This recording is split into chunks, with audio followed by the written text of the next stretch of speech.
कधी मीडियामध्ये बातमी म्हणजे दादा नॉट रिचेबल, दादांनी पत्रकारांसोबतचा संवाद टाळला. मुळात त्यांच्या स्वभावात ते नव्हतं. त्यांच्या आवाजावरूनच त्यांच्या स्वभावाच्या संदर्भात सगळे निकष लावून मोकळे व्हायचे. तर त्या पद्धतीचे दादा हे आम्ही खूपदा अनुभवले.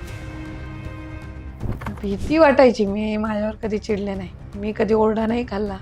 रात्री 11-11, 12-12 वाजेपर्यंत आमचं बोलणं होत नाही तिथपर्यंत थांबायचे. आमच्यासाठी वाढीव डबा मागवायचे घरून. नाही, मुलं अजून बोलायची राहिली आहेत. कुठलंही एज ग्रुप हा दादांसोबत रिलेट करायचा. अगदी सहज सगळे आजीदादाच म्हणायचे त्यांना.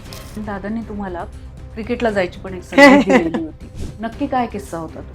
इतक्या सगळ्या आठवणी आहेत, पण दादांचं अकाली जाणं ही बातमी तुमच्यापर्यंत कशी आली आणि तुम्ही कुटुंबाची त्यावेळेला नक्की स्थिती काय झाली? मला कधी असं त्यावेळेला वाटलंही नव्हतं कदाचित तो शेवटचा क्षण असेल. आम्हाला नेहमी वाटायचं की थोडा कालावधी का होईना, पण महाराष्ट्राला त्यांच्यासारखा एक मुख्यमंत्री आणि आम्हाला कार्यकर्ता म्हणून त्यांना एकदा मुख्यमंत्री म्हणून पाहता यावं.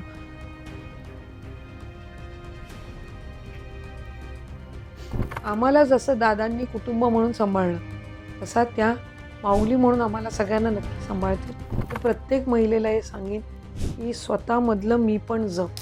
हा महिला दिन हा फक्त एका दिवसापुरता नाही, तर वर्षाचे 12 महिने आपण साजरा करू शकतो.